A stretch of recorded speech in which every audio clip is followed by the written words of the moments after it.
దేశ విదేశాలలో జరిగే తాజా వార్తలు విశేషాలను లోతుగా విశ్లేషించే ఇన్డెప్త్ కార్యక్రమానికి స్వాగతం.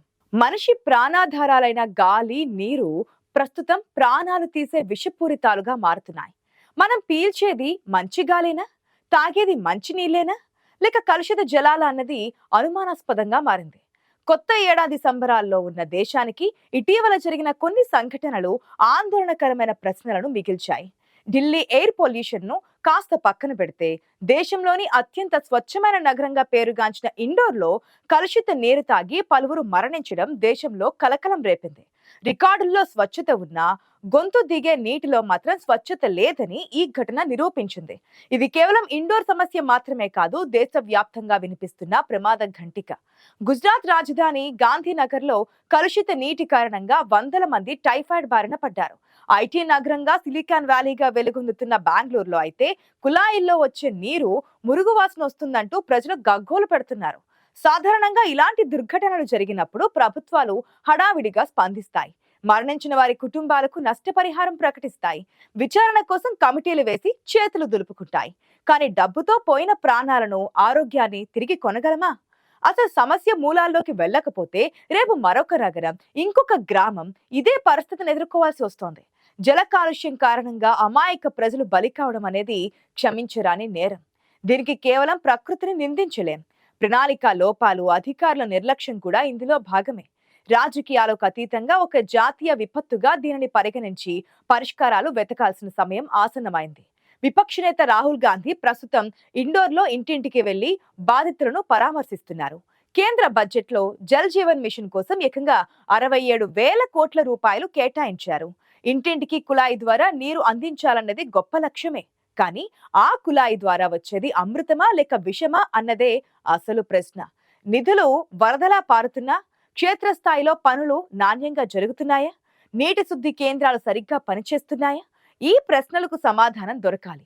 కలుషిత నీటి సరఫరాకు కారణమైన అధికారులను, సాంకేతిక సిబ్బందిని బాధ్యులను చేయాలి. లేకపోతే ఈ పథకాలు కేవలం పైపులు వేయడానికే పరిమితమవుతాయి తప్ప దాహం తీర్చడానికి పనికిరావు. వేసవికాలం ముంచుకొస్తున్న వేళ ఇప్పటికైనా కళ్ళు తెరవకపోతే పరిస్థితి మరింత దారుణంగా మారే ప్రమాదం ఉంది. ఒక పక్క కలుషిత నీరు ప్రజల ఆరోగ్యాన్ని దెబ్బతీస్తూ ఉంటే, మరొక పక్క అసలు నీరే దొరకని దుస్థితి వైపు దేశం వేగంగా కదులుతోంది. నీతి ఆయోగ్ ఏమంటుందంటే 2030 నాటికి దేశ జనాభాలో సగం మందికి శుభ్రమైన తాగునీరు దొరకపోవడం లేదు. ఇది ఒక హెచ్చరిక లాంటిదేనంటున్నారు పరిశీలకులు. దీనికి ప్రధాన కారణం వాతావరణ మార్పులు, జనం చేస్తున్న స్వయంకృతాపరాధాలు.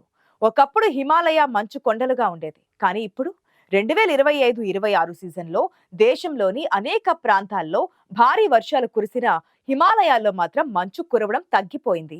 హిమాచల్ ప్రదేశ్, ఉత్తరాఖండ్ వంటి రాష్ట్రాల్లో ప్రజలు మంచు కోసం ఆకాశం వైపు చూడాల్సిన పరిస్థితి వచ్చింది. హిమానీ నదాలు కరిగిపోతున్నాయి. ఈ నేపథ్యంలో గంగా, యమున వంటి జీవనదులు ఎండిపోయే ప్రమాదం ఉందని అర్థం అంటున్నారు పరిశోధకులు. నదుల పరిస్థితి ఇలా ఉంటే భూగర్భ జలాల పరిస్థితి మరీ దారుణం. మన వ్యవసాయ విధానాల్లో ఉన్న లోపాలు భూమిని పిండేస్తున్నాయి. వర్షాలు తక్కువగా కురిసే ప్రాంతాల్లో కూడా వరి, చెరకు వంటి అధిక నీటిని తీసుకునే పంటలను సాగు చేస్తున్నారు. భారీ సబ్సిడీలు ఇస్తుండటంతో రైతులు బోర్ల మీద ఆధారపడి భూగర్భ జలాలను తోడేస్తున్నారు. ఫలితంగా పాతాళ గంగ ఇంకా కిందకు పారిపోయింది. దీనివల్ల భూమి కుంగిపోవడం వంటి కొత్త సమస్యలు వస్తున్నాయి. దానికి తోడు నగరాల నుంచి వచ్చే మురుగునీరు, పరిశ్రమల నుంచి వచ్చే రసాయన వ్యర్థాలు నేరుగా నదుల్లో కలిపేస్తున్నారు. నదీ తీరాలను ఆక్రమించుకోవడం, ఇసుకను విచ్చలవిడిగా తవ్వేయడం వల్ల నదులు తమ సహజత్వాన్ని కోల్పోతున్నాయి. నీటి కొరత అనేది కేవలం దాహానికి సంబంధించినది కాదు. ఇది ఆహార భద్రతకు, పారిశ్రామిక ప్రగతికి కూడా ముప్పు లాంటిదేనని గుర్తించాలి. భూగర్భ జలాలు అడిగంటిపోవడం, ఉన్న నీరు కలుషితం కావడం, ఈ రెండూ కలిసి దేశాన్ని జల సంక్షోభం వైపు నెట్టుతున్నాయి. కేవలం పైప్ లైన్లు వేసి నదులను అనుసంధానం చేసినంత మాత్రాన సమస్య తీరదు. పైపుల ద్వారా వచ్చే నీరు కూడా కలుషితమైతే లాభం ఏముంది? తాజా ప్రమాదాలు చెబుతున్నది ఇదే. అందుకే ఇప్పుడు కావాల్సింది తాత్కాలిక మరమ్మతులు కాదు, శాశ్వత పరిష్కారాలు. నీటిని వాడుకునే విధానం, వ్యవసాయం చేసే పద్ధతి, నగరాలను నిర్మించుకునే తీరు అన్నీ మారాలి. లేకపోతే భవిష్యత్ తరాలకు మనం మిగిల్చేది విశాలమైన ఎడారులు మాత్రమే. ఇప్పటి వరకు మనం అనుసరిస్తున్న విధానం ఏంటి? ప్రభుత్వం ఎక్కడో ఒక ప్రాజెక్టు కడుతోంది. అక్కడి నుంచి వందల కిలోమీటర్ల పైపులు వేసి మన ఇంటిని నీళ్లు పంపిస్తోంది. దీనినే కేంద్రీకృత విధానం అంటారు. కానీ ఈ పద్ధతి విఫలమవుతుందని నిపుణులు చెబుతూ ఉన్నారు.